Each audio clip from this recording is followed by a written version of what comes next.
G'day, legend. Welcome back, or welcome to the Noob Spearo podcast. Interviews with absolute mad spearing frothers from all over the planet. Today, it's Jared Rosenberg.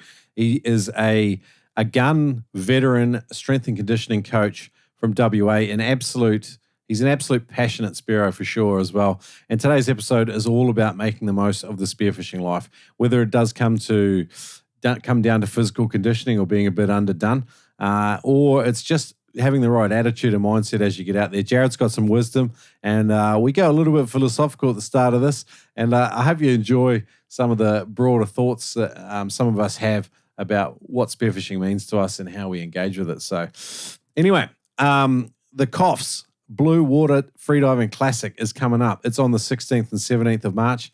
Are you going? This is it's definitely in the top 5 most prestigious comps on the Australian spearfishing calendar.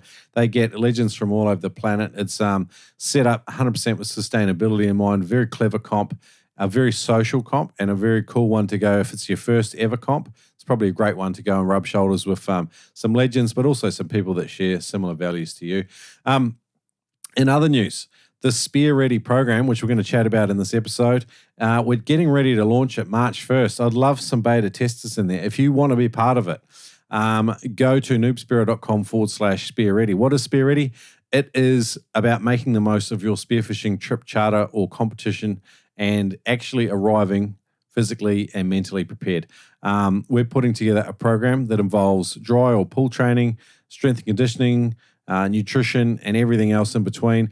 But the focus is always on being actionable and actually able to pull it off in your day-to-day life. Because I know I'm pretty busy, and I'm betting you are too. So the focus on this whole 50-day program is to get you as best prepared as we can. And so there's some expert advice. I hit up some legends to create some videos and guide us through how to get the most out of a 50-day prep program with minimum effort. I'm all about that 80-20, baby. And hey, I've also got a cool Zoom call coming up, March 13th, Panama Spearfishing Adventure with Robert. We're going to do a live Zoom call and talk about, he's going to give us a broad overview of Panamanian spearfishing, what you can get up to over there, the logistics of it all.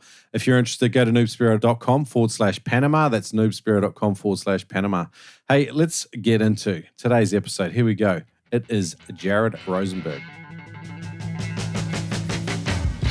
I used to get told there are only 2 certainties in life, death and taxes. But I found out that there are actually 3. Score a free hat of your choice when you use the code Noob Spearo with every purchase of over $100 at noobspearo.com/taxman. Get some gear that's nearly guaranteed to drive away the wokesters, but gain admiration from the fishing fraternity. Go to noobspearo.com/taxman and use the code at Noob Spearo when you spend $100 or more to get yourself a free hat. Again, noobspearo.com/taxman. Danny says, Adreno, you guys are ahead of the game. Price is very competitive. Customer service is fantastic. Speed of delivery from your warehouse is the best I've ever experienced. And everything I have purchased was in stock. Great experience. Highly recommend these guys for anything to do with what happens and what you need to get under the water. That review from Danny, check him out at adreno.com.au. These guys do a fantastic job outfitting Noob Spearos from all over, particularly Australia. But check them out at adreno.com.au. You can save $20 on every purchase over $200. Not only can you use it online, but you can also use it in-store. They've got 2 stores in Brisbane. They've got Gold Coast, Sydney, Melbourne, Perth. Check them out. They are doing good things. adreno.com.au. Are you US-based, looking for a freediving spearfishing gear? Neptonics is the best. Their online website is so easy to use. If you've got any questions, Jerry and the team answer questions via phone, email. Anyway, they've got an easy contact form on the site. These guys are absolute legends, and if they sell it, they believe in it, they back it, they use it themselves. It's tough gear that works. Visit neptonics.com. Use the code NOOB10 to save 10% on any order at neptonics.com. That's right, use the code NOOB10, NOOB10 on your next order. Save 10% at neptonics.com. G'day guys, today I'm joined by maybe the fittest man I've ever had on the Noob Spearo podcast. He's a deep thinker. He's a strength and conditioning coach. But he's also a passionate WA-based Spearo and a genuinely nice bloke. Let's get into it. Jared, welcome to the show, mate. G'day, Shrek. How are you? It's great to be here and I appreciate you having me on. Mate, I listened to a brief podcast with you a little while ago, Nick Crowcamp's Better Spearfishing podcast. You jumped on there. The episode was too short. It was 24 minutes long. I felt like you had a lot more under the hood than we got in there. But it was a good little yarn. Yeah, no, I enjoyed that with Nick. That popped my podcast cherry and it was a great experience. And there's definitely a lot more in that I could have talked about for sure. So hopefully we can go down a few rabbit holes today and have a good chat. You're a little bit like me too. Like you took spearfishing on, or you revisited it, I'm not sure, but at a later date. Like I remember, and I've told the story before on the podcast, but like a few years ago, I walked into a jiu-jitsu gym. I think I was 37 or 38. And I started jiu-jitsu for the first time in my life. And the reason for that was I was starting a job in corrections. They gave us some control and restraint training, but I sort of asked, hey, look, I don't really feel super confident after 3 days of control and restraint training. How can I be even better and get competent with physical stuff? And the guy was like, go and do Brazilian jiu-jitsu. And that sort of started the ball rolling. But I was 37, 38, walking into a jiu-jitsu place and immediately felt uncomfortable because the older you get, sometimes the harder it feels to be incompetent at something, which you are when you start anything. You don't even know what you don't know. You're walking in there. So for you, how old were you when you started spearfishing, and could you relate to that story at all? I can definitely relate to it, mate, because I actually did a bit of jiu-jitsu myself. I started quite late. Well, I was late 20s when I did it. But yeah, definitely felt behind the 8 ball when I walked in there. I was getting my ass handed to me by much younger guys. I got outrolled by a guy who was 64 kilo. He submitted me 3 times in 5 minutes. I was like, tap me out. And I was like, it's a very humbling experience. Yeah. But yeah, gave it up. Just too many injuries for me, to be honest. I was just spending way too much time and money at the chiropractors. But awesome sport, sport, fantastic sport. And I started spearfishing late. I did the way I got started was I had a bit of interest in freediving. Just started watching a bit of freediving stuff on YouTube and was really interested in the physiology of freediving. Obviously, being a strength and conditioning coach, personal trainer, whatever you want to call me. I'm fascinated with physiology of things and anatomy and performance in sports. And yeah, long story short, decided to enroll in a freediving course, and I did a freediving course with Darren Aiken from Spearos over here. And he's obviously a Spearo, and he's like, look, guys, this is a freediving course, but I'm going to put a spearfishing aspect into it, so I hope that's okay with you. Who here spearfishes? And I'm like, nah. But he threw in a lot of spearfishing kind of knowledge into it, and how the freediving course could relate and get you, to be a better Spearo. And yeah, just really enjoyed the course. At that stage, wasn't really my intention wasn't really to get into spearfishing, but sort of came away from the course and thought a bit about what Darren said, and I thought, wow, like spearfishing actually sounds amazing. And I realised in Perth, freediving itself isn't actually great. You've got to go a fair way out to get depth, and there's a lot. I think there's a lot more guys that spearfish than actually freedive over here. So I was like, look, well, while I'm down there, if I enjoy freediving while I'm down there, I might as well try and shoot some fish. So went into Darren's dive shop, and he sold me a Rob Allen 1300, and I bought a second-hand 3mm wetsuit, one that he uses with his clients, cheap as chips, gave to that really, really good deal. Oh, bought a plastic set of fins, cheap dive mask, and thought, okay, who do I go with? Like, So what do I do now? And Darren actually said, actually, when I bought the gun, he's like, this guy wants to go for a dive tomorrow.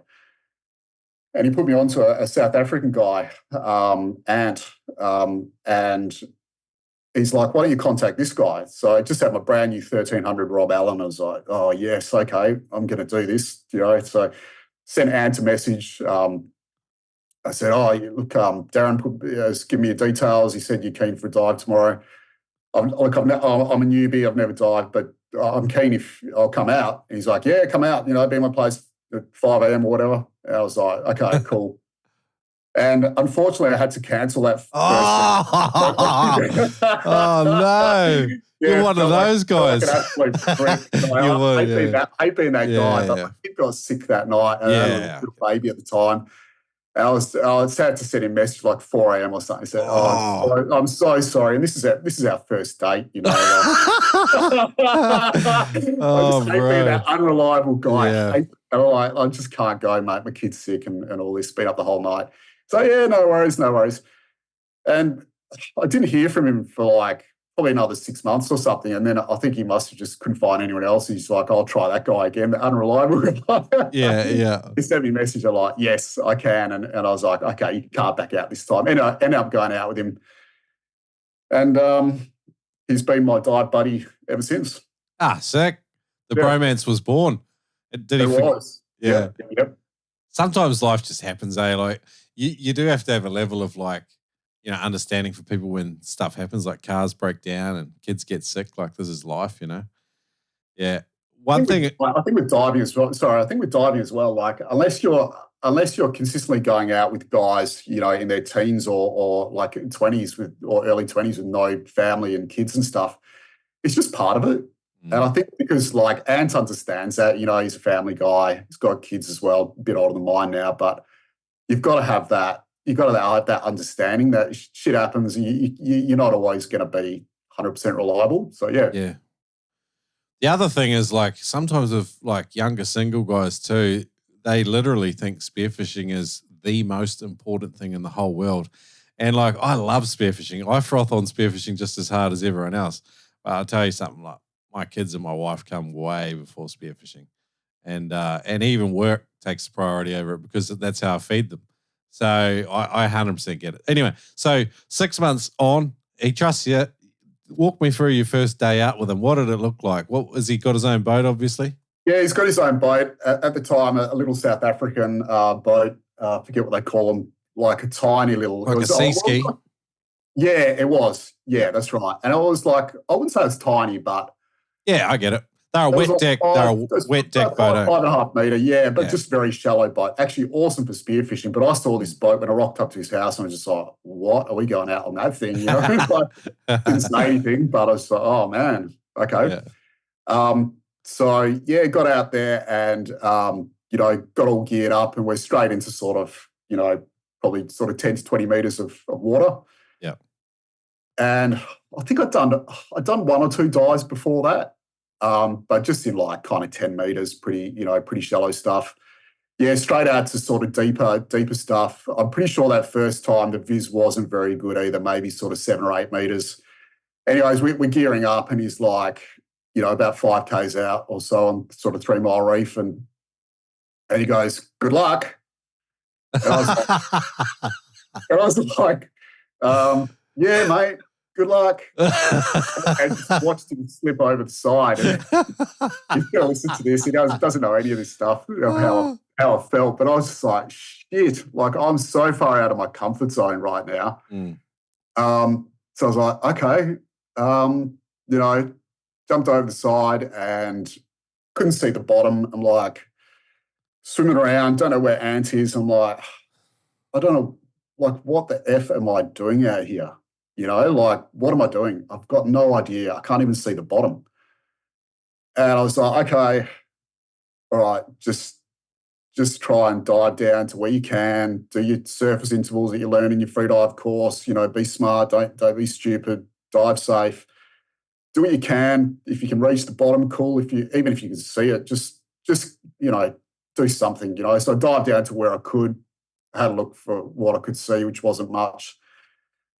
And yeah, I don't think I came home with any fish on that first dive, and wasn't too sure I was going to do it again, to be honest. But just kept kind of doing it again and again, and slowly got better and pushed my boundaries a bit and got out of my comfort zone more and more, and started to enjoy being more out of my comfort zone. Started to get a few fish, a few runs on the board. Started to realise that this is something that's like could be a lifelong passion. I think that the love sort of started to blossom a bit, and I was like, wow, this thing's just incredible, this sport. So you're in the PT space. It's an incredibly people intensive pursuit, and whether you're in the gym talking with your colleagues or whether you're training a client, people probably don't that are not in like people intensive jobs, they probably don't quite realize the energy toll that takes on you. Did you find spearfishing a good antithesis to that? Was it something that really started pouring back into you? yeah, definitely. Exactly. Like the gyms are a pretty intense environment. I'm a pretty introverted kind of a guy. And when I hit midlife, even just the noise of gyms, I'm like, oh, I'm actually asking them to turn the music down. Like, oh, am I that old? But yeah, it's intense. It's an intense environment, and dealing with people every day for me is quite hard. Mm. And with two young kids as well, it's like Never ending. It's intense, yeah. And then to go and like for me, like my first ocean love was surfing. So I've surfed most of my life. Yep.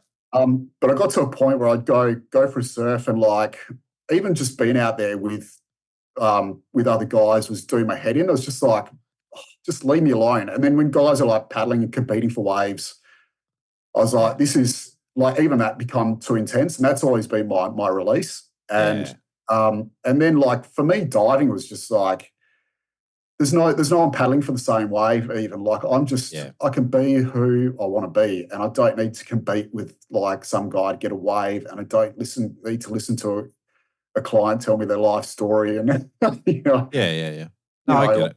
Absolutely, it's for sure. No, and I think you've probably got a bit of a gift for talking to people, but it's like it's a bit of it's full effort taking, even though you probably like it and you get a fair amount out of it. It's something that takes a toll on you. So you do have to find these mechanisms in life that give back into you. And I think as you get older, you've kind of got to realize like, what is taking from me in my life and what actually gives into me. And I think so many Spearos I talk to all have this sense of the similar understanding with regards to like how much it gives back into you. Like it's just so cool being in the ocean. Taking fish and all the rest of it's almost like a secondary thing. The actual, just the action of doing it, the pursuit of doing it and getting right into it. Like it takes you out of what your normal day to day is and it puts you into a completely foreign environment. And I think that's part of it. It just feeds you. Yeah, it does. It does. It feeds you on so many different levels that nothing else can give you. Speaking of feeding, are we feeding into like my reasons for spearfishing here? Or is that like 100%. Get into it. Okay. All right. Straight into the deep stuff. Yeah. Look, obviously there's the getting away from technology, family commitments, society, to be honest, just getting away from all that stuff, which spearfishing gives you. It's adventure. I love the aspect of providing for my family as well, and providing them with fresh fish. You know exactly where it came from, and you can tell a story behind it. You're sitting down at the dinner table, you're telling your kids exactly where that fish came from, how you got it. It swam out of a cave. He wasn't the smartest fish in the world. That's why I got him. But yeah, there's a whole story behind it, and that's a given. I think a lot of guys, feel that as well. For me, it's also like I feel like it just challenges me on so many levels, physically, mentally, and it just takes me out of my comfort zone every time. And I'm learning every single time I go out there. I'm learning. So it's quite personal Yeah, it's almost selfish, maybe. I don't know if it's selfish, but for me, it helps me become a better version of myself as well. It's pretty deep because I've actually thought a lot about why I spearfish. I feel like I need to ask myself that at the start of my journey because I was so far out of my comfort zone at the start. And I thought I was pretty hardcore, like I'd surf some pretty solid waves in my time. Certainly not a big wave surfer by any standards, but, I thought I was fairly hardcore. And then I started diving. I was just like, far out. Like, I think midlife hits you and young kids hit you. And I don't know if you can go pretty deep with this, but Carl Jung is someone though who I enjoy reading his stuff and all about the shadow. And when you hit your midlife, your shadow comes out, and your kids, having kids, I think brings your shadow out. And in a nutshell, your shadow is basically all the stuff you've swept under the carpet all your life. That stuff sort of starts to come out. Yep. And so all these sort of insecurities came out, and I was out of my comfort zone. I was like, am I doing this for the right reasons? I've got a young family here. And should I take up tennis instead? Yeah, it's high risk. Wow. Yeah. Well, if you sit there and think about, like at the start, I was sitting there thinking about all the things that could go wrong. And I'm just being honest here, but a lot of guys that dive with seem to be pretty risk averse. They're just like, yeah, mate, like, let's go. Risk tolerant, you mean? Risk tolerant, is it? Sorry. Yeah, you're right. Risk averse is like someone that shies away from risk. Okay, I would agree with you. Definitely me, particularly at the start. And so I was asking myself these pretty deep questions, like, why am I spearfishing? Like, do I really? Am I just in love with the identity? Yeah. Is this an ego thing for me? And look, at the start, I think it was a bit. Like, I think as Spearos, it's a bit of a niche thing. You tell people you spearfish, and they're like, "What? Yeah. You what? You spearfish?" And you're like, "Yeah." And it tickles you a bit. It tickles your ego a bit. You're like, "Yeah, I'm a Spearo and all this." And at the start, yeah, for sure. But then I was just like, no, it's much more than that for me. Like I said, it's making me a better person, getting out of my comfort zone, plus all the adventure and the bring home the fish and all that. I just love it. Yep. As a PT, like you said, you've kind of geeked out on physiology a lot. Do you think, like, a lot of people talk about what happens with your sympathetic nervous system and your parasympathetic, like in some of the, the mammalian dive reflex has these, bradycardia and, there's blood shift and all these things going on in your body. That has a profound impact on you too. It also has its own form of fatigue, and then there's also a type of adaptation. There's all sorts of benefits with regard to hypoxic training in terms of like the response with your red blood cells and things like that. Does that also add to it for you? Have you enjoyed the changes you've seen in your body? Absolutely, yeah. I'm always looking at myself mentally and physically, and going like, before a dive, during a dive, after a dive, what have I eaten? How have I trained? Was I stressed out days leading up to the dive? How did that affect my bottom time? I'm always sort of self-critiquing myself and using all the knowledge that I've got. Work in health and fitness and all the stuff that I read and listen to your podcast and all the rest of it. And I'm always trying to connect the dots to become a better diver. So all that stuff fascinates me, and that's part of the interest. Yeah, absolutely. Since 2001, Ocean Guardian's independently proven and tested products have been allowing ocean goers all over the world to enjoy the ocean without concerns. With products for diving, spearfishing, surfing, snorkeling, boating and fishing, they've got you covered for all your ocean activities. Check out the Freedom 7 or the Scuba 7 and save 10%. Use the code Noob Spearo at checkout. If you want to go there and check out their devices, go to noobspearo.com/OG. Again, pump in the code Noob Spearo at checkout to save 10% on a Freedom 7 or a Scuba 7 and get yourself some peace of mind. Check it out, noobspearo.com/OG.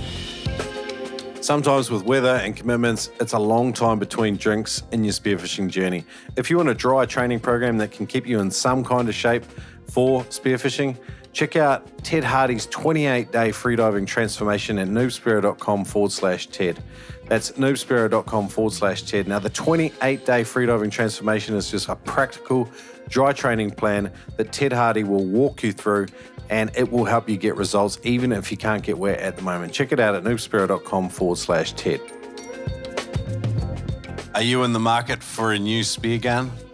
Killshot Spear Guns has got blue water wahoo tuna guns, open track spear guns, enclosed track spear guns, rear handle enclosed tracks.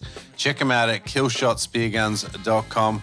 Even better, I've got some good news for you. You can save $30 on any Killshot spear gun at killshotspearguns.com. Use the code NOOB. If you're in store, just say, "Crikey, mate," or say Shrek from the Noob Spearo sent you, and you'll save $30. Ed Martin at killshotspearguns.com. Check them out.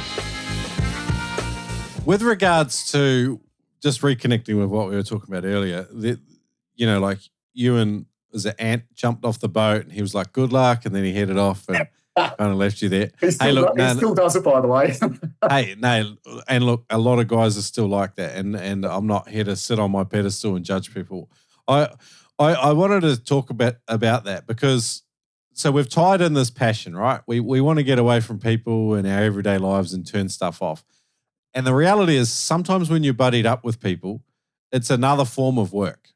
Like you honestly, with the wrong people, with the people that don't share a similar value set to you, yep. You spend all day looking after them. And that's not why I'm going out there.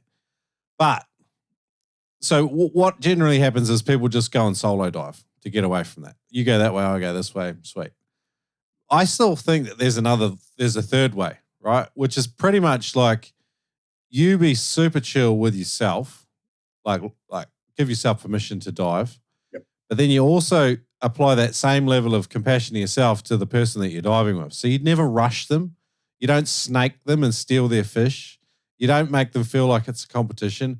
And then if they can reciprocate those values, that's how you have a good ongoing buddy relationship. But it's hard. It's not simple because it's people. And whenever it's a relationship or with, even if they are the same people you go diving with all the time, it's not always easy. So I don't like the fact that we're either solo diving or we're buddying up and we're resenting it. I almost feel like we kind of got to go another couple of steps further, and that's like just be kind to each other. But it's like sometimes as Spearos, we're pretty friggin' rough. We're like, I don't know, a lot of us are type A, competitive type personalities, and the idea is like, I've got 3 hours out here and I'm going to make the most of it. And there's an economy, I think, sometimes that gets in the way of just being a good person. What do you think? Yeah, that's kind of how that's how I summed up. And after a while, I was like, okay, he's been diving for 40 plus years. He's on, ex-South African or South African guy. He's pretty confident in the water, obviously. This is his downtime. This is his way of, he gets of doing what he wants to do, and he obviously enjoys just doing it on his own. You got to respect that. Mm. And I was like, cool, all right. And then look, I haven't dived with many other guys before, but the few guys that I have dived with, I've had good and bad experiences. I've had guys where you're like, you're buddy diving with them, and then you do a drop, and you come up to the surface, and they've swam away, and I'm like, I might as well be solo diving, Yeah. And then I've recently dived. I think you got one of his pictures there behind you with Derek. Yeah, I do. Yeah, recently dived with Derek a few times. He's come out with me and Ant, and he's just awesome to dive with, it's proper, let's look after each other. Yeah. You see a good fish, and you come up, tell the other person about it. There's no competition. It's all it's the way it should be. It's freaking awesome. And when I've dived with him, I've found myself having more fun, pushing harder, but felt safer.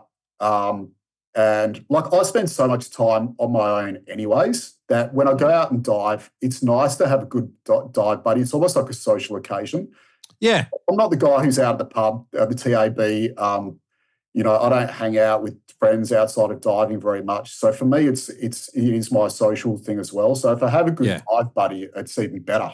And I And I love watching and learning from another person as well. So when you're diving on your own, you really are on your own, aren't you? And you're not, you got to figure a lot of stuff out on your own. But when you watch someone, you can learn from them, and you can also sometimes I look at the person I'm diving with, I'm like, wow, is that what I'm doing? Yeah. It's almost like you could take a step back and you go, wow, that's cool. How cool is that? Gives you more perspective. It makes your spearfishing experience larger. Yep. Which but it's hard. It's hard because it's like you've got to share some similar value sets. And but I think that's part of the reason why we have the conversations on the podcast. It's kind of, we're all rising together. We're all going to get better. And like I go out with some people and I think, shit, I just prefer to go diving by myself. I know I'll shoot more fish. I know I will. And I won't have to worry about you because you're terrible. Because, every time you come up, I'm there waiting for you. And every time I come up, you're fucking 50 meters away. Yep. So, it's all good. All good. I don't mind if we jump off the back of the boat and the guy's like, hey, I'm just going to go over that way. I'm just like, all right, well, that's your choice. Yep. I'm going to have to modify my diving. Like me personally, like my buddy practices when I'm in shallower water are a lot different than they are when we move out a little bit wider. But it's good when you just have these open and honest conversations with people and then you just kind of work out where you're at. And I think you hit the nail on the head. Like, you got to modify your diving, and that's what you should be doing all the time anyways. But that's right. Like, you go, okay, I'm diving on my own now, so just be super strict with your surface intervals. Just try and dive to your capabilities. Don't push it too hard. Just modify yourself all the time. Absolutely. Yep. Yeah, Simon Tripp said it, like, I think way back in the days, like, your only bit of safety equipment is your dive buddy. Because, like, that's how we mitigate most of the risks, right? Like, someone's on the surface above you, you've got more visibility from boat traffic. Sharks are also more threatened because you're a larger mass in the water when you're together, If you do black out, someone is there to potentially grab you and pull you up to the surface. If you don't have that and you're solo diving, it's all good, right? But you just don't have that main risk mitigation strategy, which is a buddy. And then we've just touched on all of the social impacts of it as well. Like, when I was over your way last year in WA, there was a moment there where I was sort of like on that sick fringe area, you get where rubbly like reef sort of breaks out into sand. And I was laying in 15 or 16 meters of water. I'm not just saying it to talk about depths or whatever, but it was just a wicked moment. I was 3 or 4 days into a dive trip and I was spending a bit of time there looking out, and there was all sorts of fish hanging around out in the sand. And Bert was watching me from the surface, and we had 20 meters viz or something. He's watching, and then I didn't realize it, but a manta ray just comes straight in over top of me, like fully covered me, blacked all the light out. And then I knew what was going on, but Bert saw the whole thing.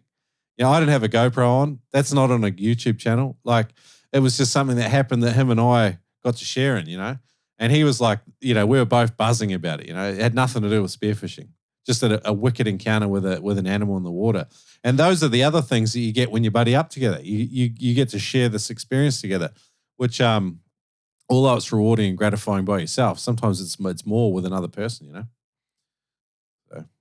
Yeah, I agree. I've had very similar experiences with manta rays, humpback whales as well, and sharing that experience with a dive buddy. And I don't think you ever forget it. Like, I reckon if I catch up with that dive buddy in 20 years' time, we'll be like, oh, I remember that day at that spot that humpback whale swam underneath us.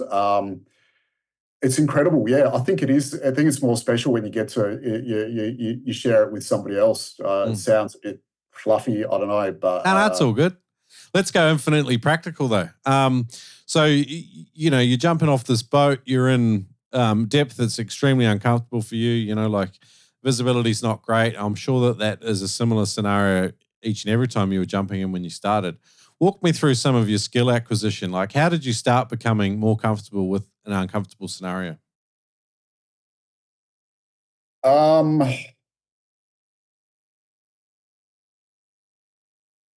don't know. I think the main thing is more time in the water. I mean, it sounds a bit cliche, but the more you're out, the more comfortable you do get in the water. And I think learning to relax is a bit of an art. And the more you're out there, the more you just learn to relax. Sometimes I'll do like a 2-to-1 breathing ratio where I'm sort of breathing out twice as long, roughly, than I'm breathing in to sort of try and get the heart rate down a bit. Some days I'm just more comfortable than others for whatever reason. Some days I'll stay a bit closer to the boat. Some days I'll throw a shark shield on. Like those sort of things. Just like be kind to yourself and go, okay, I remember you did an interview with Jamie, someone I think, who's the guy in Vanuatu with the big bodies, and he's right into his yoga and stuff. I really enjoyed that interview, and he's just like, I think he said he starts every dive by just sort of going down and sort of, he'll lie on the bottom or 10 meters or whatever, and he'll sort of check in with himself, and he'll go, how am I feeling today? And some days you're just feeling better than others. So Luke Potts has recently started getting active again on social media. Shout out to Luke. He's got a How to Spearfish video series. One of the most profound techniques I got out of watching all of them was a technique he calls the rate yourself relaxation technique. So while he's laying there on the surface, he's like, he rates himself out of 10, I think it was. So, unless you're at a 3 or lower, he just doesn't dive, and I think that it's almost like drawing techniques from mindfulness and stuff like that, which a lot of people dismiss as a bit woo-woo. I know that through some difficult seasons of my life, I actually started doing this Headspace app and using some of these techniques. And then as I became a freediving instructor, you learn a little bit more again, but all of them share this commonality, and it's sort of focusing inward to sort of notice a few things about yourself. And then when you have that level of awareness, you're in a much better position to make the most of the opportunities that are in front of you. I like that rate yourself relaxation technique because it's like, hey, at least unless I'm at a 3 or a 2 or a 1, I'm not even going to dive, right? I'm just going to sit here and chill and get myself into the groove before I go. Because shit, I've been out to sea so many times, and the surface conditions are hectic, and one bit of your equipment doesn't fit right, and maybe you're a bit nervous about the water's dark or it's murky or whatever, and it's like you're struggling to get even to a 6 on the relaxation scales, and you're still pumping out dives, and you're like, why am I only doing 40-second drops? And it's like, well, because you feel like shit, you dickhead. I think that's really important because you're not going to be diving to the same level every time you go out. I think that's really important to realize that. You're going to feel different every time you go out. And, if my heart rate's up a bit or a bit uncomfortable, I'll ask myself, why am I feeling like this? Oh, that's right. I just had a double espresso before I came out. That's why your heart rate's up. Like, okay, in another hour or so, you're probably going to be a lot more relaxed. I had a bacon and egg McMuffin and a friggin' double shot latte on the way here with 3 sugars in it. Oh, that's probably why I feel like shit. Yeah, and I mean, look, and so many things can affect your dive that day. If I've had a really stressful week, or I haven't had much sleep the night before, your nervous system is already on high alert. It doesn't take much to be uncomfortable in the water. If I've had a great night's sleep and I'm not that stressed the week leading up to the dive, and it's great viz, you're probably going to feel a lot better. And it's just going to change from dive to dive. And that's part of what I love about diving is just that constant sort of reassessment of yourself and conditions. And yeah, it's awesome. The more you do it, the worse some of the stuff gets, the pressure you put on yourself. It's like I'm a freediving instructor now, and it's almost like you pile the weights upon your own back. And like, if I've done like a big week at work, right, and I get in the water, I now know that my diving is not going to be that great. I'm just carrying a level of physical, emotional, mental fatigue, and I'm just not going to be able to perform at my best. And now I'm a bit older, I come to accept that reality. But I'll give you this example, right? A little while ago, I ran a course out, and I've got to tie the line on for our freediving float in 15 meters of water. And the current pushes a little bit, and the viz was like 4 or 5 meters. So it wasn't, it's not great. It's not pretty. I've got these landmarks that I line up on, and I'm tying off this wreck. And, I start punching out these dives. And like the first dive, I'm like, I'm sure I'm in the right spot. But like I couldn't even see the bottom and I'm like out of breath. I'm like, there's no way I'm going to be able to get there, find my landmark, tie off on it and come back. So I was like, well, I must have just had a shit breathe up. So I come back to the surface and have a good breathe up, make sure I'm banging the right spot again. And I head down again. And then I'm like, this is pathetic. I'm really struggling here. I'm supposed to be an instructor teaching a course, and here I am. I can't even get to the bottom to tie my fucking line off. Anyway, I did that one more time, and then I looked down, and I realized I don't even have my weight belt on. I've got the same thing, don't worry. so not only am I like really struggling my ass off with this task, then I realized like, I'm missing all this lead, and I was wearing a really buoyant wetsuit. And, you know, it's funny how hard we are on ourselves. And I'm just like, it's all good. Just relax, you know. Yep. I went and put my weight belt on, come back out, pumped down, Yep. tied the thing off, and then a big tusky come in on me. And I was like, it's funny how your brain lies to you about how you're just not worthy, you're not competent, you're not good enough. And it's always there roaming around. And it's just like, it's like there's this, like you were talking about, Jungian stuff like the dark side. That part, I think, is always trying to rob you of joy in the moment, you know, and ego and all that shit, because part of this is about ego, is like, it's an ugly thing, man. It wrecks dives, you know. I always tell people now, like, and the same thing on my course, you know, if you're not a frother, if you do not froth on what we're doing, then you're in the wrong place. Like, I don't care how good you are. Like, I don't care if you got 10 world records and you won every competition in the world. No one gives a shit. How much do you froth on this thing? Or is it a social credit thing for you? Because it's weird if it is. Like, go do something else. Like, this is not what this is about. Yeah, absolutely. And just sort of taking it back a step, like, you know, if I know I'm diving on the weekend, I can tick all the boxes, like physically, you know, I can do my runs, I can do my strength training, I can eat really well, avoid caffeine, not drink during the week. But when you get in the water, if you've had a stressful week, all that stuff will only get you so far. So then you've got to be honest with yourself and go, okay, I've had a stressful week. Don't expect to be doing bottom times or hitting depths that you have in the past. It's all good, and accept that. Yeah. Do you surprise yourself sometimes? Do you go out there and you think that you're not going to go that well and then you go better than you thought because you just relax into it? Yeah, well, that's another point I think on that point is basically when I haven't been diving much, I find sometimes I have my best dives because if I haven't been diving for a while, on the way out, I'll tell myself, you know, that bad voice can get in your head and go, you haven't dived for ages. Like, you're not even a Spearo anymore. You haven't been out for a couple of months, you know, all that stuff. and like you said, that negative voice. And then I'll try and use a positive voice. And I'll say, look, just get out there. And I think the expectations are actually I said, get out there. If you get a fish, that's a bonus.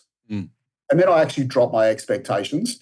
And when I drop my expectations, what happens is I actually end up relaxing more and come home with more fish a lot of the time.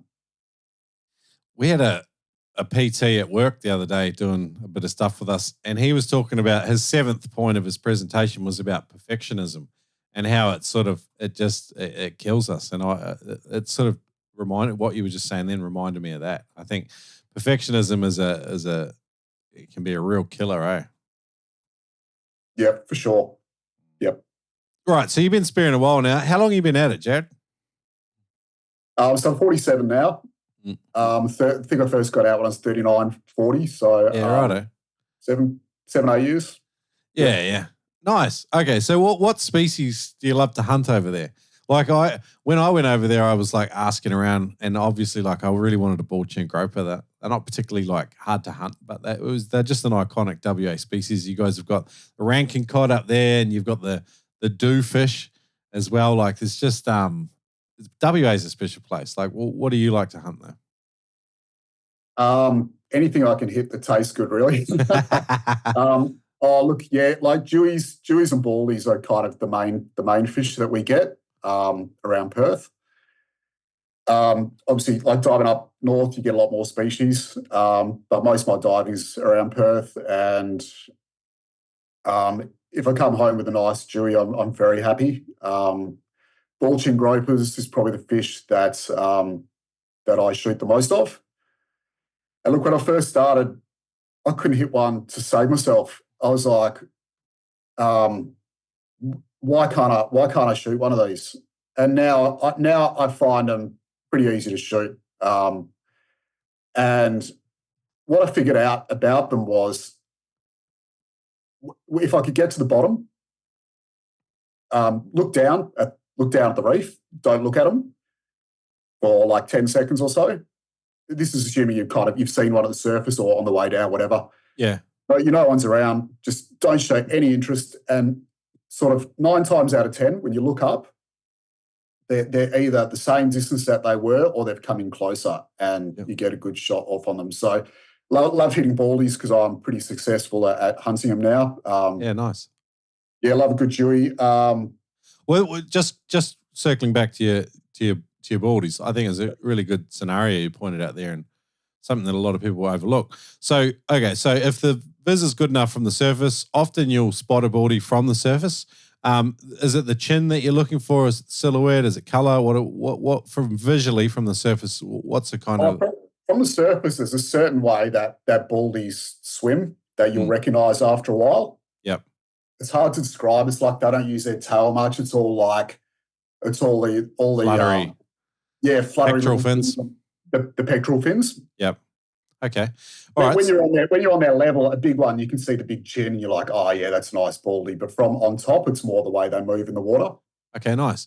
All right. So you're saying like sometimes you can spot them like that from the surface, but otherwise, like let's just say you're diving 15 meters and you got 10 meters viz.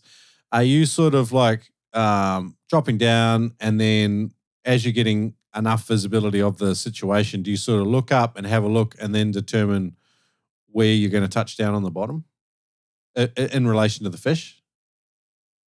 Yeah, for sure. Like if I see the fish on the way down, I'll keep in my mind where that fish is. Yep. And then I'm like, okay, the fish is over there. I'm going to try and hit the ground as close as I can without spooking it. Yep.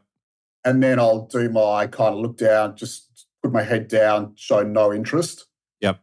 And then when I look up, particularly if it's a baldy, they're pretty, and Deweys as well, they're pretty territorial fish as well. If you don't make noise on the way down, and you don't show too much interest, they're pretty, they'll be there as well. They're not that skittish. I look down the reef and then look up, and quite often they're just there or close by. So while you're looking down and deliberately not looking at them, are you generally starting to position your gun in the direction that you assume the fish is still going to be, or it's going to be? No, I'm probably not doing it. I'm not even doing that at that point. There's probably about 10 seconds where I'm just trying to kind of look like the marine environment, I guess, just try and blend in as much as I can. Okay. Then when I look up and if I see the fish and it looks like it's within range, then I'll start to sort of, get my gun ready and all that. Nice. Yep. All right, cool. Mate, that's great. That's great. There's a lot of like really good hunting body language and thoughts that you're sort of putting out there. And some people almost like want to dismiss the stuff and rush through it. And it's like we've forgotten kind of what we've learned, So there's cool stuff. When you are resting on the bottom, do you try to find cover, or are you happy resting in the open? What does your body position look like? Depends on the situation. Well, on the situation, like wherever I've landed, if there's a bit of cover, if there's a rock. I mean, it seems to be like over here is pretty flat reef. It's not like we have big boulders to hide behind or anything like that. So yeah, I'm just if there's a little bit of structure that I can sort of hide behind, then absolutely I'll sort of I'll try and hide behind it. But otherwise, like I said, yeah, just trying to look like the environment as much as possible and keep my profile low, yeah. All right, cool. I was just going to say that print behind me that you can see, that Giyataku print, that's a Chinaman. That is my first attempt at a Giyataku with Derek's coaching. But this fish here probably got too much light in it there. It's too much light. Hold the other side. Yeah. This is my first good baldy. Wow. Derek did that one for me. If guys want to watch this video, go to noobspearo.com/Jared, Jared, and you can have a look at these prints and also Jared's handsome mug.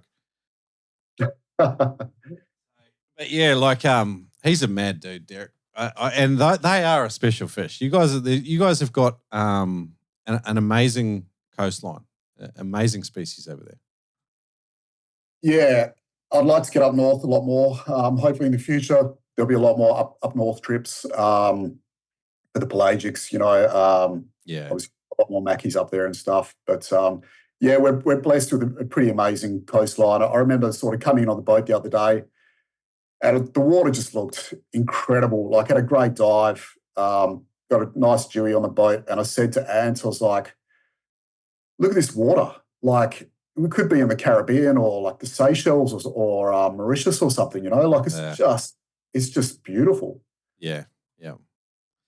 I love it. The boat trips out there. Like sometimes on Instagram, I don't really like Instagram, but sometimes the best reels I see are just like a camera on the front of a boat, going flat chat. You've got a glass out or a slicker, as they call it in America, and they're amazing moments. Like there's something like, I don't know, it's pretty cool. It's a pretty cool thing that we get to do.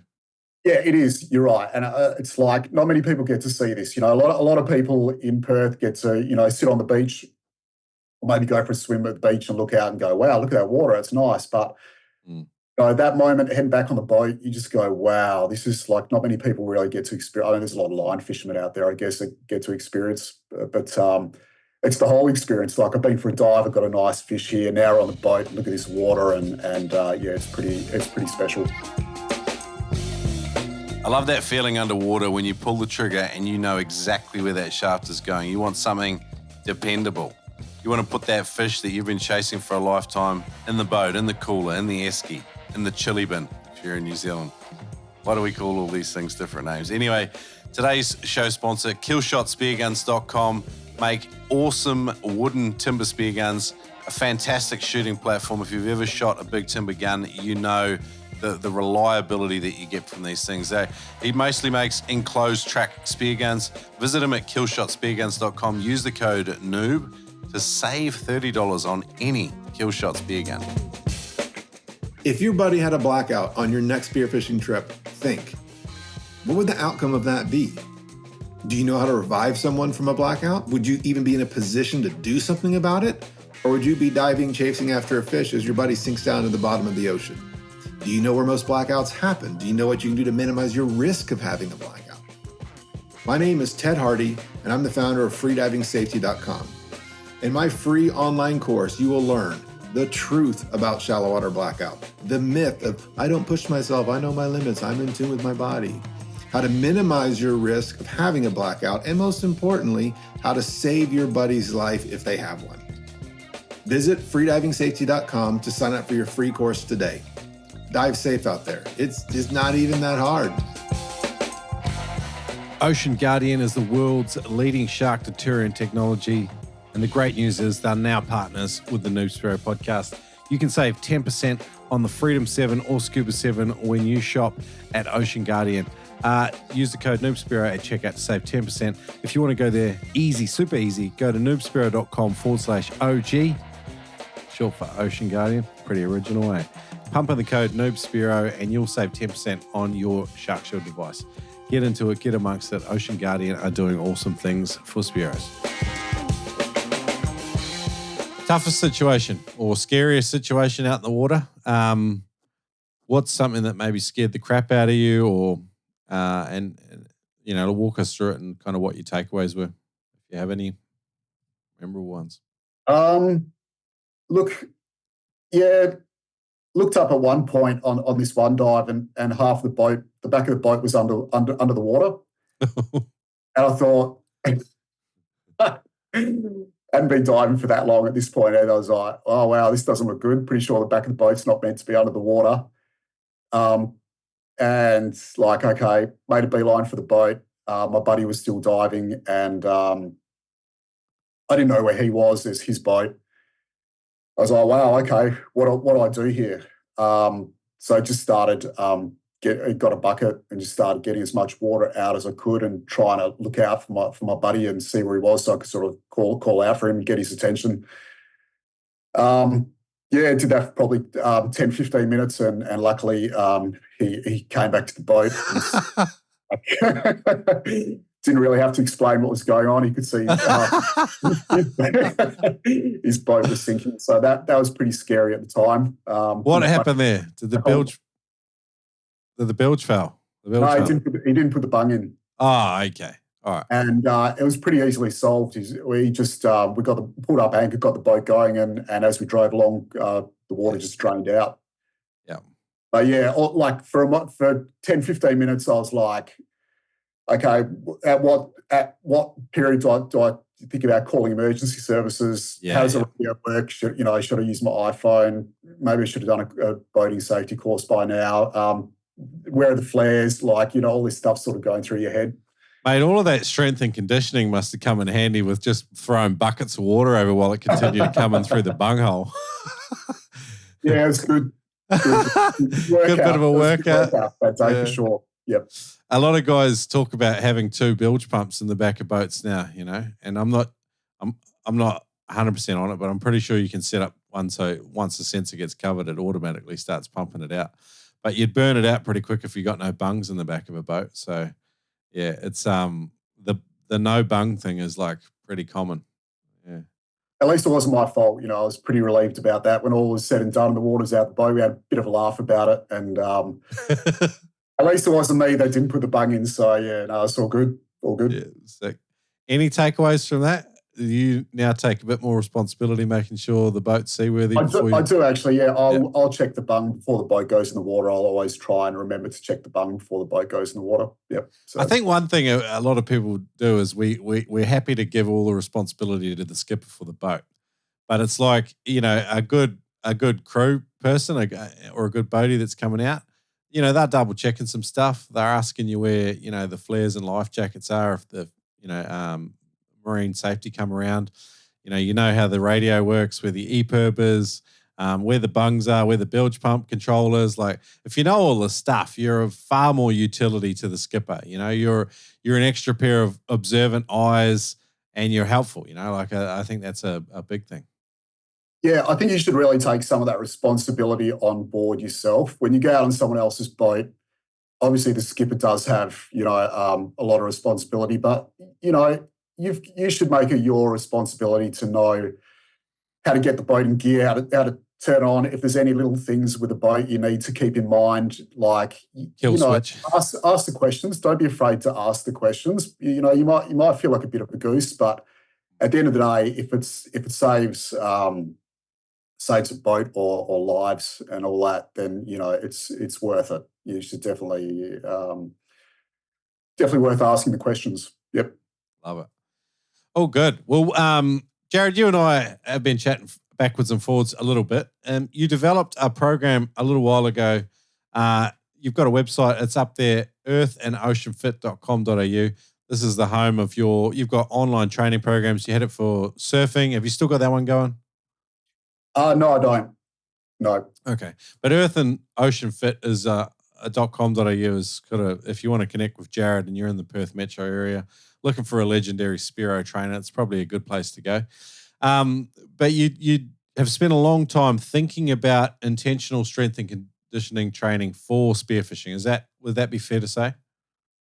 Yeah. So I started off doing surf strength programs.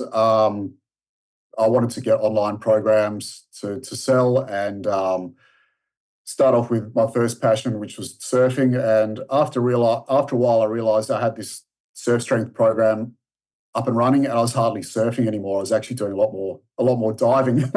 Yeah. So then I thought, well, is there any exercise programs out there for divers that takes into account, strength training? I couldn't really find much. So I thought, well, I love designing programs.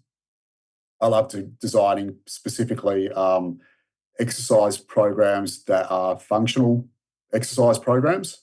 In other words, has a carryover to, surfing or diving or whatever you want. It's not just about looking good in front of the mirror.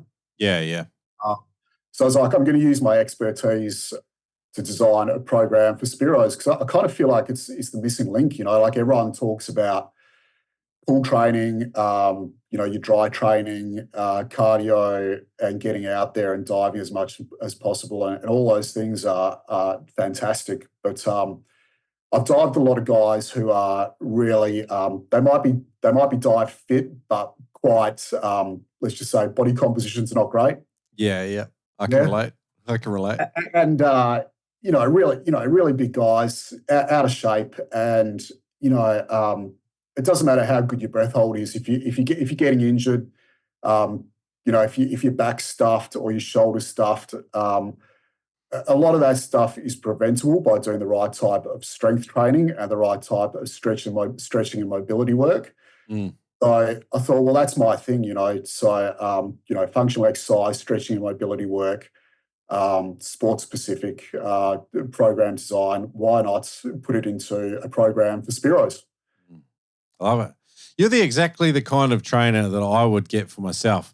I'll tell you something. Like I had a personal trainer when I was younger. I was doing a 12-week challenge or something, and this guy was all about he asked me what my motivation for doing the 12-week program was, and I was like, I want to look good in front of the mirror, but really for me, it's about function. Like I want to be able to do more and just feel better about everything, because you have more energy when you're in decent shape and stuff like that. But this young guy did not get it at all. He just thought it was about, getting the muscles, get the guns, get the girls. And I was just like, I don't know if it's every 20-year-old trainer or 20-something-year-old trainer. Generally speaking, look, if I'm honest, when I was in my 20s, I probably would have been quite similar. I was kind of into my bodybuilding back in those days. Yeah. And then, it was all about looking good. I didn't really care if I didn't feel too good. I was just, as long as I looked good, I was happy. But got a bit older, got back into my surfing in my 20s. I was living over in Victoria at the moment. And I remember paddling out at perfect bells and, had these big freaking shoulders and these big arms. And I was paddling out at bells and I was just perfect. And, I got like 5 minutes into my paddle and my arms are so big and heavy. I was like, what am I doing? All this training is just making me into a big guy that might look good but has absolutely no functionality with surfing. So that's what I started to look a bit more about, really look into program design, and I started to study through the Czech Institute. A guy called Paul Czech who runs the Czech Institute, and it's I think it's some of the best, if not the best, training that you can do as a PT or strength and conditioning coach. It goes right into anatomy, injuries, how to avoid injuries, functional training or sport-specific training, program design. It's very intensive courses that he runs. So I upskilled myself with the Czech stuff, got out of the bodybuilding, got into my surfing a lot more, started to train. I think as a trainer, you're always kind of training people like yourself. So, for example, I lost interest in training as I got into my 30s. I lost interest in training guys who just wanted to bench press as heavy as they could and look as good as they could. And I learned all this stuff through the Czech Institute of how to design effective exercise programs, and started to use those skills and experiment on myself and on my clients, and started to attract clients who were more kind of middle-aged, and they wanted to obviously they want to look good as well, but they wanted to feel good. They might have been surfers or played golf or whatever, and they're like, I need a program that can help me on the golf course or to surf better. I've got a shoulder injury, I've got a back injury. And as I was like, oh, wow, okay, with all this new knowledge that I learned through the Czech courses, I was like, I can help you with that now. It's like, and that opened up my world as a trainer as well, and started to enjoy it a lot more.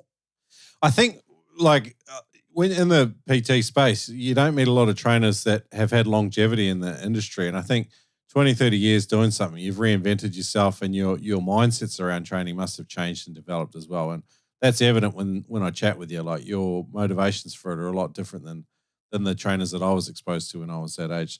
So it's awesome because it's about function, and it's about And I think with regards to developing a strength program around spearfishing, it's about making more of your spearfishing. I know for me, when I'm suffering with condition stuff, my calf muscles and ankles don't do well under prolonged diving, multi-day diving tricks. Like I know I'm running out of like essential salts and hydration, but the physical conditioning's not there either. And probably cramp as onset is a lot earlier than it would be if I did have a better level of fitness. So anyway, I engaged you a couple of weeks back because I'm designing this program called SpearReady. I already knew you had a program out before that was strength and conditioning focused. So I'm bringing you on as the SpearReady strength and conditioning / a little bit of nutritional advice to help us develop a program that's going to be absolutely kick-ass for people. But for people that are just generally listening to the podcast and they are listening to our conversation are thinking, oh yeah, like I haven't really incorporated any strength and conditioning intentional work into just maintaining a good level of spearfishing fitness.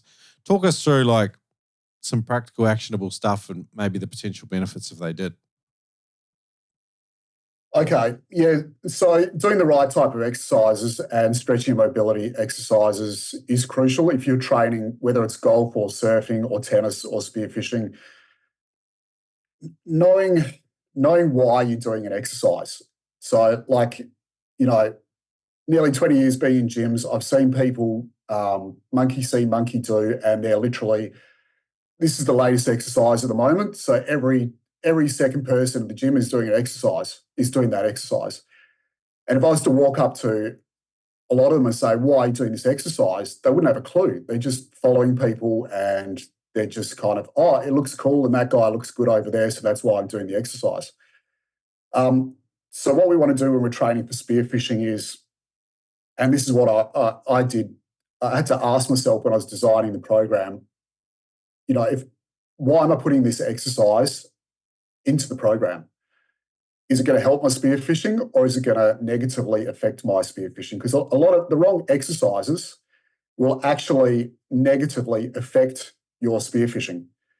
So as a spearo, you need to train smart. The last thing you want to do is go into the gym and smash yourself or hurt yourself in the gym, and then the day you dive, you're too sore or injured to actually dive or if you're able to dive, to perform well in the water. So it's all about, looking at things like, as a spearo, okay, what are our aims? Okay, we need leg endurance. Legs obviously a big part of finning, leg strength and leg endurance. So, okay, we need to choose exercise that are obviously going to strengthen the legs. Okay, we need to do endurance type training. So we need to do high rep stuff in order to train the legs to have endurance. That's an example. Okay, what are the weak muscles on the legs? Okay, the glutes, the hamstrings, the hip flexors, they're generally weak muscles. When we do our leg exercises, we need to make sure we're choosing the exercises that are going to strengthen these weak muscles so that we have strong legs, so that we can have leg endurance. I can go so far down rabbit holes with training. Right. I don't want to go too far down, the rabbit holes, but so leg endurance and strength is obviously something we look at. Core strength is a big one. So swimming around with a weight belt for hours at a time. Getting in and out of the boat, particularly with the weight belt on, rock hopping, all that stuff requires a certain amount of core strength, particularly to protect your back. So a lot of the time you might not feel it at the time. I can dive the whole day, feel pretty good, but quite often a day or two afterwards, if those core muscles aren't strong, you can have a back injury or very sore back. So working on core strength, pulling up the anchor is another example. Working your full body strength. So in other words, most exercises you see in the gym just work on the one plane of strength, which is like a squat or a push-up is working the one plane of strength. As spearos, you need to have all your muscles working together in all three ranges of motion. Once again, it's getting a bit technical here, but you want to be strong, full body strength. So when you're pulling up an anchor or getting in and out of boats, Loading your gun, you're strong in all three planes of motion. Upper body strength is another big one. Getting in and out of boat, particularly with a weight belt. Loading your gun numerous times. One of the big ones I have is like pulling students' shafts out of rocks, and like wrestling with that. I think for me too, another thing is chest flexibility. Like when you are, when you're getting down in depth, your lungs contract, and one of the biggest things that makes you feel uncomfortable is when you are not used to, operating at residual volume, or when you're under a few atmospheres of pressure, your chest feels compact, and that makes us feel like we have that powerful urge to breathe, and so you don't feel comfortable, so you're coming up, earlier than you might have to. So, do you do any work with that? I know it can be a area of high risk to train, because you can do squeezes like your trachea and your lungs. Yeah, I do a lot of stretching mobility stuff. That's part of all my programs, and particularly as Spearos, I think it's very important to keep the muscles around the rib cage and chest flexible. I don't do any stuff that's high risk. I know there is some stuff, as you said, that you can do injuries. I think I've seen some stuff like hanging on bars and doing some stuff with full inhalations and stuff like that. I don't do any of that. I really sort of take it back to basics and do stretching mobility exercise that are going to sort of get my mobility through the spine, through the rib cage, through the chest, but they're certainly not high risk stuff. Yeah. A lot of stuff, they're very basic things. You can use a Swiss ball to do most of the stretches. Yep. But I think it's definitely a big part of the puzzle. Yoga is amazing, which is obviously why a lot of free divers get right into their yoga. But yoga takes a lot of time. The stretching mobility exercise that I use is like 5 or 10 minutes before your workout, because basically before you go into your workout, it's all about balancing the body. So before you go into the workout, you basically want to make sure that you're moving well before you start to load your body up. So particularly like a lot of people are 9-to-5 workers, they're sitting at a desk all day, they go into the gym and just absolutely smash themselves, and they don't do the right stretching mobility exercises, and that just leads to injuries. So the stretching mobility exercise is a very important they should be a very important part of any training program. And like I said, do it 5 or 10 minutes before your training so you're moving well, and that way you're a lot less likely to get injured when you go into your training program. But also you can use them on separate days. So in my SpearFit program, I've got a separate, I think there's about 5 or 6 exercises there that are just to help breathing. So yeah, back and ab stretch, a chest stretch, all these stretching mobility exercises are going to help to add mobility around your rib cage and your chest, which is going to help you breathe better, which is going to give you a better breath hold, more bottom time. Obviously, there's other factors to put into that, but absolutely, I think it's crucial. So you're coming on board to help me with this element of it for SpearReady, which is pretty much like a 0 to 50 days prep program for, like, if you've got heading out on a big spearfishing charter, a big trip where you've invested some money, like I'm heading over to WA to compete in the Nationals. I don't want to be a burden on my poor partner, Tom, that asked me if I'd go over and help compete with him. So I am doing this program for the purposes of helping myself, and I just thought other people might find it of use as well. I obviously knew of you from, your SpearFit program at Earth and Ocean Fitness, so you were like my first go-to guy for this thing.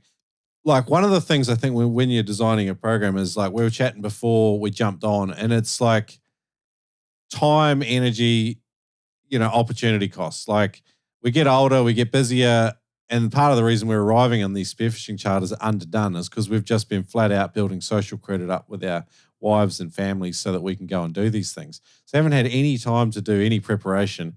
You get out there, your breath hold's pathetic, your body feels like shit, and it takes 3 days to actually start enjoying the spearfishing charter or whatever. Like, I know when I go over to WA, we're doing a swim comp. We're going to be swimming 2Ks flat out before we start punching out dives. And I don't want to just carry Tom's stringer around for him. I want to be useful to him and maybe shoot a fish or two as well. I don't know if that's going to happen, but I know that I want to invest a little bit of time trying to get ready. So I'm stoked that you're helping out with this. Just while we're chatting, guys, if you want to register and be part of the beta testing group, go to noobspearo.com/SpearReady. So SpearReady. I'm going to have an interest form there. Sign up if you're interested in doing it. It'll be a super cheap price just as we launch it, because we'll be testing it, looking for a lot of feedback and making sure that we've got the right recipe. I'm going to be one of the first crash test dummies. I'm hoping that Jared might jump on as well, and we might even do a couple of live video catch-ups and just see how people are going with the progression of it. I want to make it something that we can rinse and repeat over and over again. Whenever I've got a trip, I want to have a go-to program that I can do like fairly easily without being overwhelmed with all the other shit that I've got on my plate. But I want to be as ready as I can be, you know what I mean? So with a specifically targeted strength and conditioning package, you designed a program that was like 2 45-minute sessions a week. Is that right? And why was that your sort of, why did you come up with that modality? Yeah. So, you know, like as Spearos, I think generally speaking, as Spearos, we're not really gym fanatics. We don't want to be spending hours and hours in the gym. We want to be out diving instead. So I designed it specifically or purposely with not too much volume in the program. So, you know, as Spearos, I don't think you certainly don't need to be training like a bodybuilder, which will require hours and hours and hours in the gym. You know, that's not our aim. You don't need to be a CrossFitter who's just going, you know, fanatic on the CrossFit stuff. You don't need to be a triathlete. I put in the minimum stuff that I could for the greatest outcome. I think the good thing with the 2 times a week is we can combine that with cardio and pool training and dry training to make a really good program. I think the SpearReady program with all these things in it are going to be a fantastic all-round program. If we did too much strength training and combine that with the pool training, the dry training, the cardio training, you'd have to be training 5-6 days a week to get it all in. So its volume has been kept low on purpose. And once again, it's targeted. I'm like, when I was designing the program, like, what exercise is going to have a high carryover to spearfishing? Is this exercise going to have a high carryover? Is it not? If it's not in the program. You know, I've streamlined it. You don't need to go into a gym. I see a lot of guys just sitting on machines all day long in gyms. That's not going to have a high carryover to spearfishing. So it's designed with minimal equipment as well. So we want to make it as easy as possible for guys and girls who may not be members of a gym to use. So the program will probably just require a Swiss ball, which you can get for like $30-40, and a pair of adjustable dumbbells to do the program. So you'll be able to do it at home or at the gym. Which you can get on Facebook Marketplace for about $5 now that COVID's finished. The adjustable dumbbells? Yeah, like they're a little bit more than that, but they, you know, you can stack on weight as you want, and then that Jeepers, like during COVID, every bit of home gym equipment was so hectically priced. I know you couldn't even get a lot of stuff had run out. Yeah, would have been the right business to be in during those couple of years. Right. Yep. Yeah, but then after that, everything returns back to normal. Like it was just after that, I saw a lot of gym equipment on lawns. Yeah, out front of people's houses. so adjustable dumbbells and a Swiss ball and 2 sessions a week, and we're combining that with a bit of pool training if you can get to it, or dry training. What the thing I was thinking about in terms of program designers, every week they get sent out a program, and it's kind of like good, better, best, right? So, you know, for like, let's just say we'll take working on apnea. So the good will be like, you know, like a dry training program that will take 10 minutes, and you do that 3 times a week. Better will be like, you know, 2 25-minute dry training programs and a pool session. And then best will be 1 dry training program and 2 or 3 either pool or ocean days. If you go spearfishing, you can kind of like, me personally, if you go out for a day of spearfishing, you can just cut one thing out of the program every week. Because I think going spearfishing is probably one of the best things you can do to prepare for it. But if we're honest, like we don't all have that availability all the time, like, oh, hey, I've got half an hour, but what can I still achieve in that half an hour? So that'll be the intent of the program, is to make it so like, oh, hey, this week I can only do good because I've just got too much shit on. But if I can do it, then better. And if I've got a little bit extra, again, I can do best. And you're going to get the best return on your effort if you put in the most. But the reality of life is that sometimes we can't do it. And I was going to ask you, with the strength and conditioning component to it, one thing I was hoping we could do is just introduce guys to like you were talking about, the stretching component and then maybe the exercise component. Perhaps they can't get through the full 45-minute workout. Will there be a version of like a stripped down version where it's like, hey, I can only do like 2 15-minute sessions this week. What do you think is the best bang for my buck? Yeah, I think we can definitely design it to with some more flexibility. I mean, as it is, for example, some parts of the program will give you the choice of doing less sets. For example, we could do sort of 2 sets instead of 3 sets. Yeah. Which would cut the length of the workout down. You could always cut each program in half and sort of do, instead of 45-minute sessions, do sort of 2 20-minute sessions. Yep. Instead of that. So obviously you're not going to get the same results, but like I always think, and this is the idea of good, better, best. Like, sometimes people either go, I got to go whole hog or nothing, and it's like sometimes like, just give yourself a pat on the back. Like, you haven't got jack shit time this week. I get it. I 100% get it. So, but doing something is going to be, 80% better than doing nothing. And doing the whole program is going to obviously be the best. But I just want to simply just make it practical for nearly all people, Yeah, absolutely. And I see that in the gym all the time. People go nuts for like, a month or two, and they're training. They're training 3 or 4 times a week, and then they just give up because it's too hard, family commitments and all the rest of it. That's that perfectionism we were talking about again too. But I'm in the same boat as you. Like I'm a middle-aged guy with a couple of young kids, and I realise not everyone's got the time to be doing lots of training, because I'm one of them now. So I've designed the program with that in mind, and I think we can scale things to, I think what you've said, with the different options, I think is fantastic. And I think the more user-friendly we can make it, the better. And if people have a little less time one week, then yeah, I think we'll definitely sort of take that into account and have different options, different training options.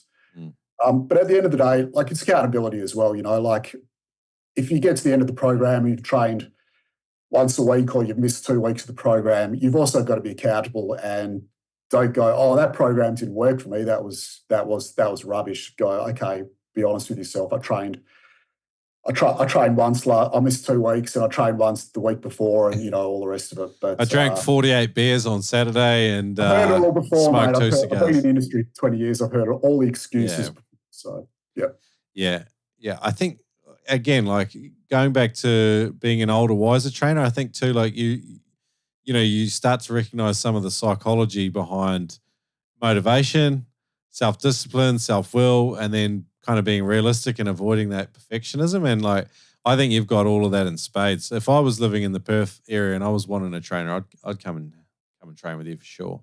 Thanks, mate. And that's another reason why I actually stopped talking to my clients about nutrition, because for about 10 years there, I was preaching nutrition. I was training clients, and they're like, oh, why haven't I lost this last bit of fat? And I'm like, you've got to eat this and don't eat that and stop drinking during the week and blah, blah, blah, blah. Yeah. And at the end of the day, I got to a point I realised you can talk about this stuff until the sun comes up. Yeah. That client, when they go home after work or after the training session, if they want to eat a bag of Cheezels, they're going to eat a bag of Cheezels. It doesn't matter what you say. So although nutrition is super important, and we are going to delve into that in our training program, keep it simple. You can lead a horse to water, but you can't make it drink.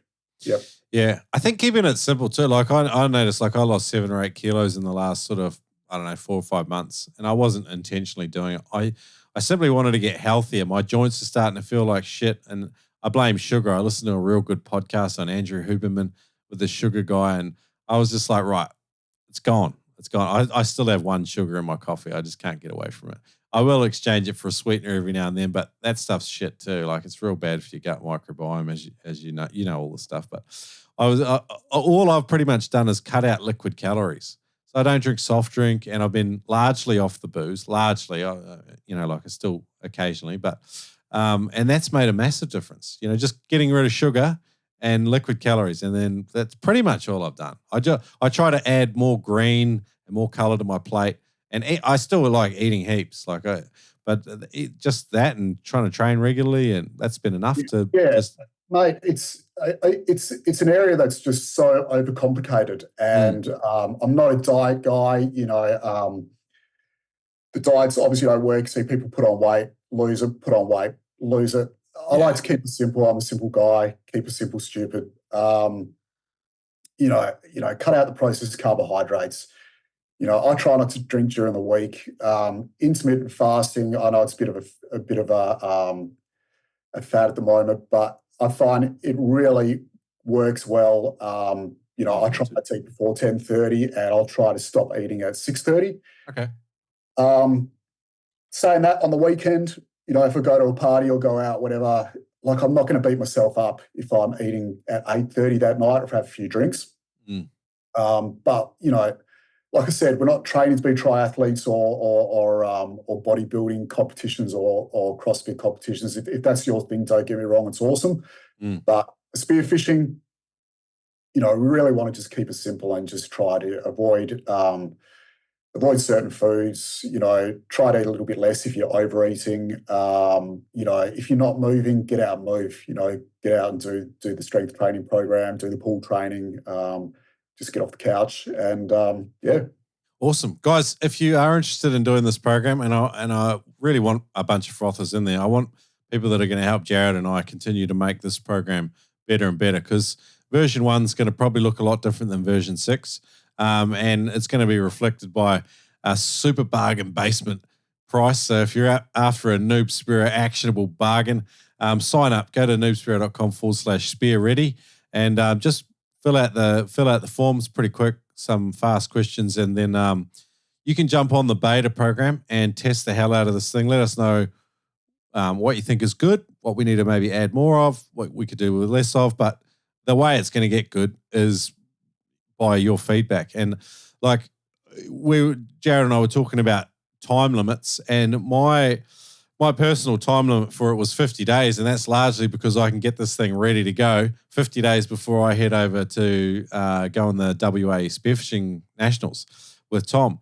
And I got 50 days to prepare. I also thought that in terms of motivation and a decent sort of runway was probably like maybe the maximum I could commit to. Like I don't personally want to follow some like program for longer than that because it's always going to be out of my mindset. I feel like 50 days is achievable though. What do you think though? You like the idea of an 8-week program? I'm a bit shy of that. Yeah, look, it's usually, the most common week programs are an 8 or 12-week program. But, and it used to bother me when people come into the gym are like, oh, I want the beach body, I want to hit all my goals in 12 weeks or 8 weeks. But for spearfishing training, I think a 7 or 8 week program is ideal. And it's a start. I mean, I think you can get a lot out of it before a spearfishing trip if you stick to the program for 7 or 8 weeks. But at the same time, like, my philosophy on health and fitness and training is, I'm in it for the long run, and I want my clients to be fit and healthy when they're into their 50s, 60s, and 70s. So, do the program, get your results, and you're going to feel it out in the water when you do get out in the water. It's going to work. It's going to help you. But, after your spearfishing trip, if you are a big drinker or you tend to just, be a bit lazy, you don't train, whatever, don't go back to just kind of okay, I've done my spearfishing trip now, I've got some great fish, and now I'm just going to sit on the couch and kind of not train anymore. I like to look at it as a long-term thing. So it's a fantastic starting point, and it's going to get you ready for that spearfishing trip. But yeah, definitely consider after your spearfishing trip, doing some more training and keep yourself ready. Keep yourself spear ready. So when you do get out in the water, you're up for it. Guys, Jared's been a gentleman to do this section with us. If you want to follow him, I want to give him a plug right now. Go to Earth and Ocean Fit on Instagram or Earth and Ocean Fit on YouTube. He's got some fantastic videos up there, earthandoceanfit.com.au. And if you're interested in signing up for this program, having a bit of a crack at it, noobspearo.com/SpearReady. I reckon it's going to be pretty cool. I'm glad you've come on board, Jared. You're the perfect person for this, so it's going to be cool. Thanks, Rick. I appreciate it. I think we're going to have a really good product, and I think if we can help as many Spearos out there as possible, that's awesome. So yeah, very, very appreciative for your time and having me on the show. And, I wanted to ask you a few more questions. I just wanted to wrap up that section neatly, if that's okay. all right. Cut that bit out. No. I love the natural stuff. Closing paragraph. I have time to get a glass of water. Can you 100% grab a glass of water, brother. Hey guys, not sure how you stay hydrated out on the boats on those long days out on the water, but staying hydrated is absolutely critical towards good equalization and looking after your body, making sure you're not doing those awkward one-legged kicks to the surface when one leg cramps out on you. Go to aqualite.com.au and get yourself a box of sachets. You just simply add them to water. It's less than $1.28 per serve. Cheaper and healthier than any other sports drinks on the market. Aqualite will make a difference in your spearfishing. Check it out at aqualite.com.au. Use the code Noob Spearo to save 10% on any order. Check it out. Aqualite, made in Western Australia. Legends, get your froth on with some Noob Spearo gear. The Jobfish Tribute, Spearo Dad, Rancid Pelican, from flip-flops, Crocs and socks through to hats, shirts and stickers. Get your froth on with Noob Spearo at noobspearo.com. Guys, welcome back to the most awkward break that we've ever had on the podcast. I made Jared feel like we were wrapping the podcast up, but I still had some more stuff. As mentioned, go to noobspearo.com/SpearReady if you wanted to register for that. But Jared, I wanted to ask you, we've got more to go.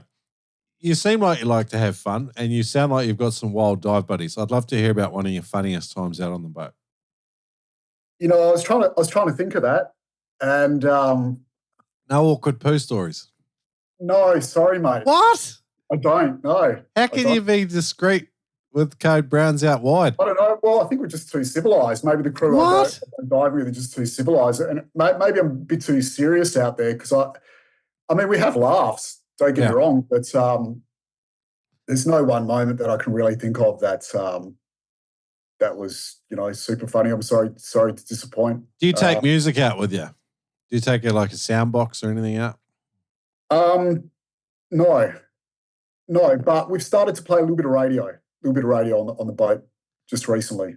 I'm thinking you need Katy Perry. You need you need something loud and obnoxious. Everyone has to dance like that. It just like I love those things. They get everyone like laughing and just ridiculous, and it's like you just shake off all the bullshit behind you. You leave it, and you're ready for a dive. Like a good belly laugh, like someone being ridiculous. That shit is like so good, man. I'd encourage you to do it.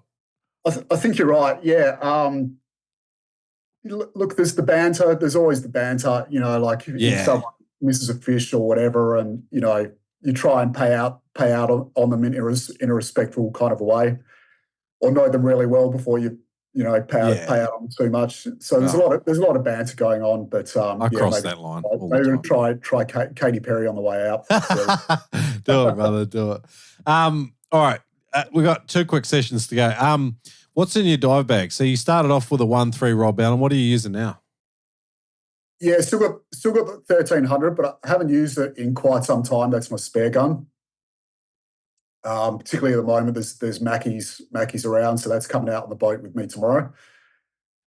My 1100 Rob Allen roller is a gun I've had for probably a year and a half or so, and I absolutely love it. Talk my language. Love it. Like it's accurate. It's easy to use. It's tough. It's versatile. You know, you can shoot your reef fish. You can shoot a pelagic with it. Got the 16 mil rubbers on it, so plenty of punch. And I just love it. So that's my go-to gun. That's the gun I use most of the time. Fins, have you upgraded? I remember saying you started in plastics. Oh, yeah, upgraded pretty soon after that. I've spent a lot of money on fins. Probably my wife probably just gets sick of me coming home with a new set of fins. I upgraded pretty soon after that to my diver, penetrator. Divers. Yep, diver composites. Nice. Yep. They're a great fin for, I don't do a lot of shore diving, but when I shore dive, the composites are on, or when I cray bash in shallow water and stuff, love the composites still. Yep. And then I've got upgraded once again to the Carbonios. Okay. Red-eye fins. Yep. Which I use most of the time. I find them very good in most conditions, but if there's too much current... But too soft. They're a little bit too soft. If it's good conditions, particularly diving a bit deeper, I love the Carbonios. Yeah. So they're my fins. I'm rocking a Cressy wetsuit. Yep. They're great. Trakina. Yeah, they're great suits. Yep. Fantastic suit. Fits me like a glove. I think it fits my body type well. I'm a pretty short, stocky guy. It tends to fit well and be pretty tough wetsuit as well. I've got an old school Cressy mask. Just looking at my gear. Yeah, you're all right. Old school Cressy mask. I'm not sure what they're called. Is there anything different you do with your gear? Any thing that you do a lot different than your buddies?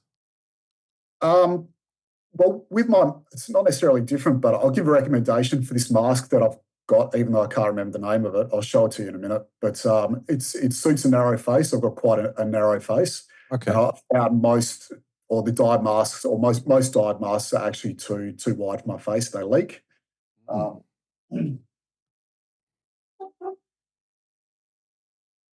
Ochio. Okay. All right. Yeah, righto. It's an old school mask. Apparently they've been making this mask for, I think, about 30 or 40 years. Sick. It's fantastic. Like I said, it suits my face. It fits on my face really nicely, and it's not the lowest profile mask in the world, but I'm not diving 40 meters or anything. So yeah, with Spearos. Yeah. All right, I love it, man. All right, let's head on out with a fast-paced round of questions. You might have heard a couple of these before. What is the single best piece of advice you've ever been given for spearfishing? Look, I've heard this on your podcast before, and it's leave your ego at the shore. Oh. Leave your ego at the shore. And, you know, that's one thing. I'm almost glad that I didn't start spearfishing in my 20s, because I'm not sure I'd still be around, to be honest. I think, you know, you've got to find your limits and dive within those limits. And look, it's hard. You know, you don't want to be the guy on the boat with no fish at the end of the day. So it's very easy to push yourself. But particularly when you're diving alone, you have to learn where your limits are. You have to keep the ego out of it. That's your best way of having a safe dive and returning home with fish. And so love it. Yep. All right, 2 more quick questions. What would be your fish of a lifetime? Oh, you know, it's got to be big doggy or a marlin, I think. Something, you know. Wow. Yeah. Yep. Would you get a full mount done? Or would you like to? Haven't really thought that far ahead. Big plaster cast. If possible, yeah. I'd consider it. Yeah. How expensive are they? Reasonably, particularly with a large one. But there's some guys that are just magic at it around. Another way to immortalise it, and another big, massive plug for Derek. Derek.Geartaku on Instagram. He's just a legend. That is a way to immortalise a special fish. And I've done it with a couple from WA. I'm so grateful for it. It's... You've always got the story of the fish, and now you've got a bit of artwork that reminds you of it too. I love Geartaku. Derek is one of the main reasons for that. He's such a thoughtful man. In terms of spearing, he hasn't been doing it a hell of a long time either. But he's very intentional about the way that he does things, and his artwork is exactly like that as well. And I really have developed a deep level of appreciation for it. So that'd be a cool way to do it. Absolutely. I was just thinking that, looking at that picture behind you, I think I'm diving with Derek tomorrow, actually. Sick. So he's a great guy. He's a really thoughtful guy. He's a fantastic, talented artist, obviously. And yeah, if I can't afford the cast, maybe just a picture from Derek. I'm not sure how much he charges, but he should charge a lot because they're beautiful. They really are fantastic. So he's got it to a fine art. All right, last question, brother. Big philosophical one. What does the spearfishing experience mean to you in one sentence? Oh, one sentence. That's hard for a That's deep all you thinker. get. That's all I've you thought get. about this. Yeah, okay. We touched on the start all the usual reasons, but for me, it really does challenge me on so many levels and makes me a better person, and it makes me a more humble person. And I know humility is something that's kind of thrown around as a bit of a niche word these days. But when I get out of the ocean, I feel humble. Like and it's not a fake humility. It's really like place on the planet and how lucky you are to dive, and it's just the whole experience just really humbles me. So spearfishing makes me humble. Love it. Okay, let's go with that. Spearfishing makes me humble. That was a really cool little value set for that, and it really framed up our conversation in a neat way. Jared, you're an absolute legend, mate. earthandoceanfitness.com.au. It's up on Instagram, YouTube. Again, he's got a bunch of free training videos up there if you're interested. He's absolutely completely knowledgeable and passionate about what he does. Jared, it's been great to have you on the show, mate. Awesome, mate. Thanks, Shrek. Appreciate it.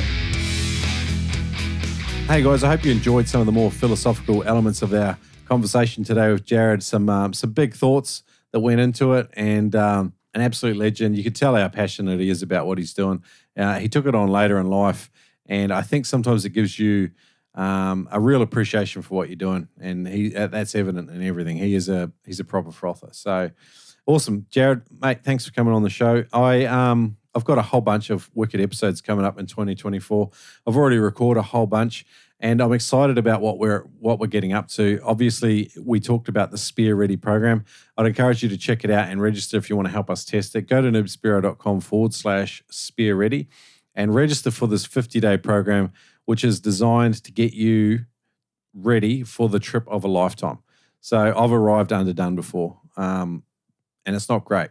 I would love to arrive for this WA comp that I'm going in and not feel underdone. So if you're interested, noobspearo.com/SpearReady. But legends, I just want to thank you for sharing the podcast with your mates, telling them about an episode, getting them hooked on the Noob Spearo, the spearfishing life. And those that go the extra mile, that put fuel in the Noob Spearo outboard, the patrons powering this podcast on an episode-by-episode basis at patreon.com/Noob Spearo. My hat's off to you. Next week, Robert Schmaus. We're going to talk about going spearfishing in Panama. So hold on to your hats. It's a good one. He's a really interesting character. I'll catch you then, guys. See ya. Oh, actually, hey, that's going to come out tomorrow, hopefully. So double Noob Spearo podcast this week. All good, my friend. Catch up. Are you a vegan? Do you find yourself easily offended? Fuck the Taxman is definitely not for you. It's tongue-in-cheek to the absolute max. This is a fishing brand unlike anything else out there, made for our fishing community by Ryan, who is a legend fisher just like you and me. Use the code NoobSpearo to score a free hat of your choice at noobspearo.com/taxman when you spend $100 or more. Flip the lid on self-censorship and get your froth on with Fuck the Taxman. Again, use the code NoobSpearo to score a free hat of your choice at noobspearo.com/taxman when you spend $100 or more. Boom. Adreno stocks equipment for noobers. The gear you need for all things freediving and spearfishing. The Adreno spearfishing team froth on helping customers learn about the latest in spearfishing equipment, local diving, upcoming trips and events for Spearos of all levels of experience. There's no ego in there. You're going to meet cool people that love the spearing lifestyle as much as you do.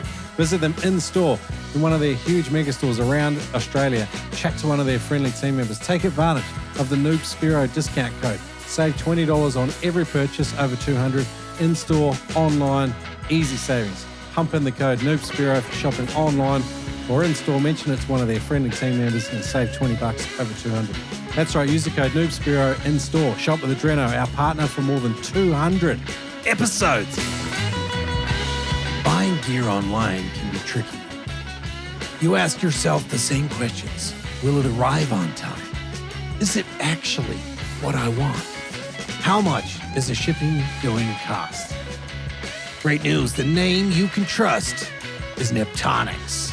Neptonics, solid gear that works. Visit Neptonics, buy tough gear. Use the code NOOB10 to save 10%.